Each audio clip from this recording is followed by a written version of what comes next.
Hello student, welcome back to my YouTube channel. Student, आज की इस वीडियो में हम आपसे बात करने वाले हैं किरचॉफ के नियम के बारे में। तो किरचॉफ के दो नियम थे, दोनों ही नियम बहुत ही इंपॉर्टेंट हैं क्लास 12th के लिए। तो देरी न करते हुए वीडियो की स्टार्ट करते हैं। और अगर आप हमारे चैनल पर फर्स्ट टाइम विजिट कर रहे हैं तो चैनल को सब्सक्राइब करके वीडियो को लाइक ज़रूर कर दीजिएगा। तो चलिए वीडियो को स्टार्ट करते हैं। तो किरचॉफ का जो पहला नियम था वो संधि का नियम था। ठीक, तो संधि के नियम में उन्होंने बताया क्या। सबसे पहले ये देखिए, थ्योरी इसकी क्या है, आप यहाँ पे देखिए। किसी वैद्युत परिपथ में संधि पर मिलने वाली समस्त धाराओं का बीजगणितीय योग क्या होता है, शून्य होता है। ठीक, तो किरचॉफ ने क्या बताया कि जो संधि पर कोई भी धाराएं हैं, अगर वो आपस में कहीं पे मिलेंगी तो जहां पर मिलेंगी उन धाराओं का जो धाराओं का बीजगणितीय योग होगा वो क्या होगा, शून्य होगा। ठीक, तो अब चलिए इसको देखते हैं आप लिखेंगे कैसे। तो यहाँ पर देखिए, सबसे पहले क्या कहा गया है कि किसी संधि पर मिलने वाली समस्त धाराओं का जो योग होगा वो शून्य होगा। तो किसका योग शून्य होगा, धाराओं का। ठीक, तो धारा हो गई आई आपकी। ठीक, और कह रहा है बीजगणितीय योग। अगर बीजगणितीय योग की बात करेगा तो यहाँ पर क्या लग जाएगा, आपका सिग्मा लग जाएगा। ठीक, और क्या होगा, जीरो होगा। ठीक, तो यहाँ पर हम लिख देंगे जीरो। और जो इसमें धारा जितनी इंटर होगी और जितनी निकलेगी वो दोनों का मान जो वैल्यू होगी वो सेम होगी। तो यहाँ पर और भी लिखेंगे, यहाँ पे इतना हम मान लीजिए आपका ये हो गया पहला नियम। ठीक, यहाँ पर ये देखिए इतना। इसके बाद आपको करना क्या है, यहाँ पर लिखेंगे जो धारा इंटर होगी इसमें, मतलब सिग्मा आई जो इंटर होगी इसमें, ठीक, वो किसके बराबर होगी, जो धारा होगी आई जो निकलेगी यहाँ से आउटपुट। ठीक, उसके क्या होगी, बराबर होगी।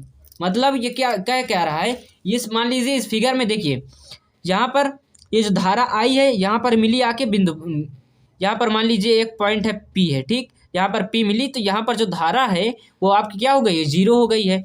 यहाँ पर से I2 I3 I4 है I5 है। इसमें देखिए आप ये भी देखिए डिफरेंस भी है इनमें। यहाँ से I1 जो धारा है वो जा रही है संधि की ओर, यहाँ से जा भी रही है, I2 भी जा रही है। जो I3 है वो क्या हो रही है, वापस आ रही है। और I4 भी जा रही है संधि की ओर। और ठीक, जो I5 है वो भी बाहर की ओर जा रही है। तो अब इसको आगे कैसे देखेंगे, चलिए देखते हैं।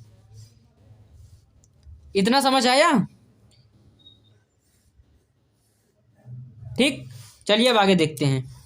यहाँ पर जितनी धारा संधि की ओर जा रही पहले उसको लिखिए। I1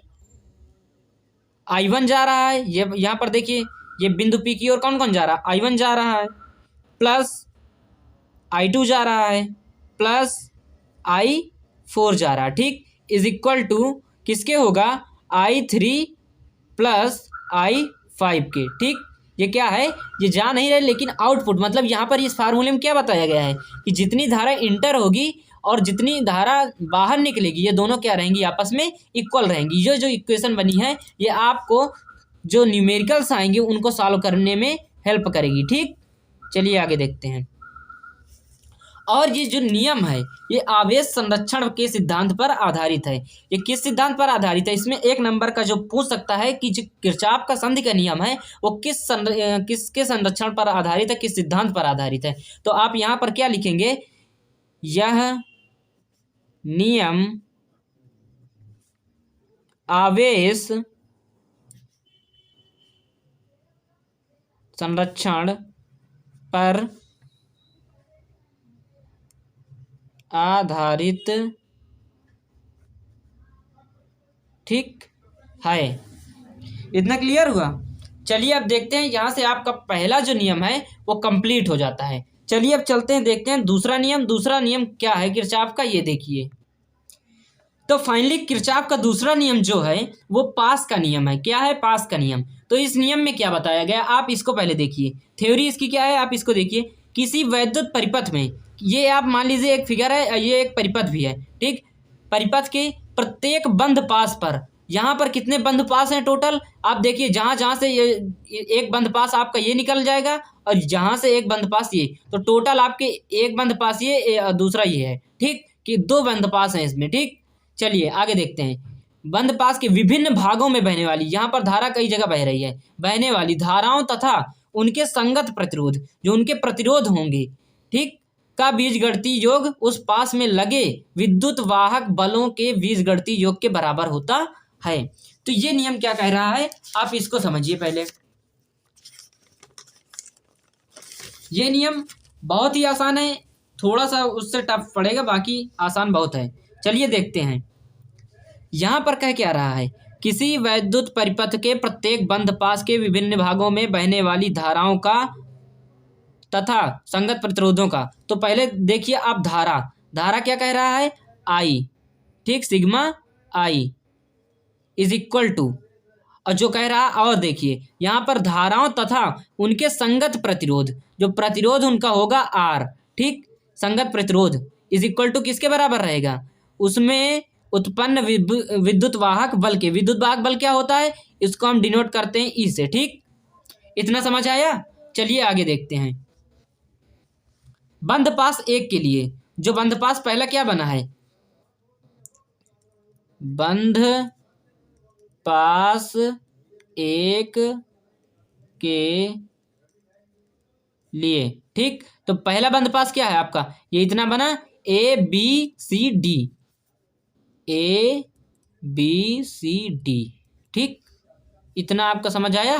चलिए अब इसमें क्या करेंगे आप, यहां पर धारा कितनी है, यहाँ पर धारा देखिए आई आर, सेम इसी फॉर्मूले में पूरा हमको पुट करना है, मान लीजिए वैल्यू को, ठीक। तो पहले बंद पास में क्या होगा, आई वन, धारा कितनी है, आई वन है पहले बंद पास पर, तो धारा यहाँ पर लिखेंगे आई वन, ओके, यहाँ पर धारा कितनी है, आई वन हो गई।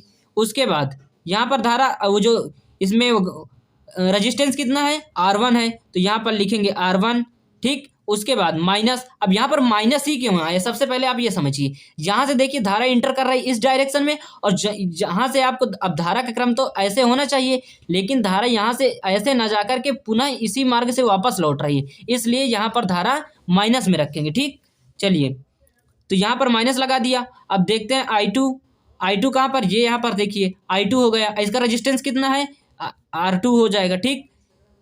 अब इसके बाद क्या होगा, इक्वल टू, जो इसमें अब यहाँ पर देखिए क्या है, विद्युत वाहक बल डेल मतलब सिग्मा ई है, तो यहाँ पर ई के, ई कौन कौन से हैं, इसमें दो बंद पास मतलब पढ़ रहे हैं, एक ये, तो यहाँ पर ई वन और ई टू है, तो यहाँ पर हो जाएगा ई वन और ई टू,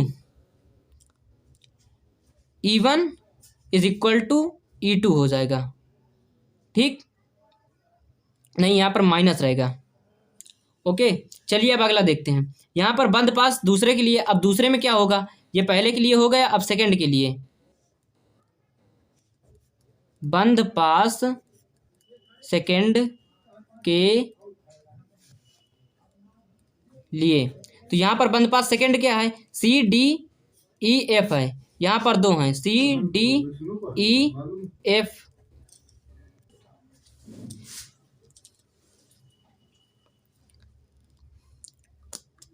तो यहाँ पर जो धारा बह रही है, यहाँ पर जो करंट है वो आई टू हो जाएगा, यहाँ पर से देखिए, यहाँ पर से करंट गया आई टू, और इसमें आई टू है, और जो इसमें रेजिस्टेंस कितना है, आर टू है, यहाँ पर रखेंगे आर टू, यहाँ पर रहेगा प्लस का चिन्ह, प्लस क्यों रहेगा, क्योंकि यहाँ पर से जो करंट है यहाँ से फ्लो हो रहा है, और यहाँ पर इसकी डायरेक्शन चेंज नहीं हो रही, जिस डायरेक्शन से इधर से इंटर कर रहा है, आउटपुट भी इसका उसी डायरेक्शन में है, ठीक, तो यहाँ पर रहेगा प्लस। अब यहाँ पर जो आई थ्री धारा है वो किसके इक्वल है, I one plus I two के इक्वल है, तो यहाँ पर रखेंगे I one plus I two, ठीक, और यहाँ पर जो रेजिस्टेंस इसका होगा आर थ्री होगा, इक्वल किसके होगा, यहाँ पर जो विद्युत वाहक बल है अर्थात ई टू, यहाँ पर सिर्फ ई टू रहेगा, देखिए इस बंद पास में सिर्फ जो यहाँ पर विद्युत वाहक बल जनरेट हो रहा है वो सिर्फ ई टू है, तो यहाँ पर रखेंगे हम ई टू, ठीक। तो फाइनली ये नियम जो भी है ये भी प्रूफ हो गया, ठीक। और ये नियम किस पर आधारित है, यह नियम ऊर्जा संरक्षण के सिद्धांत पर आधारित है, यह नियम ऊर्जा संरक्षण के सिद्धांत पर आधारित है। तो इस प्रकार से किरचॉफ के जो दोनों नियम थे वो कंप्लीट हो जाते हैं। अगर वीडियो अच्छी लगी हो तो चैनल को सब्सक्राइब करके वीडियो को लाइक जरूर कर दीजिएगा। चलिए और मिलते हैं नेक्स्ट वीडियो में, तब तक के लिए धन्यवाद।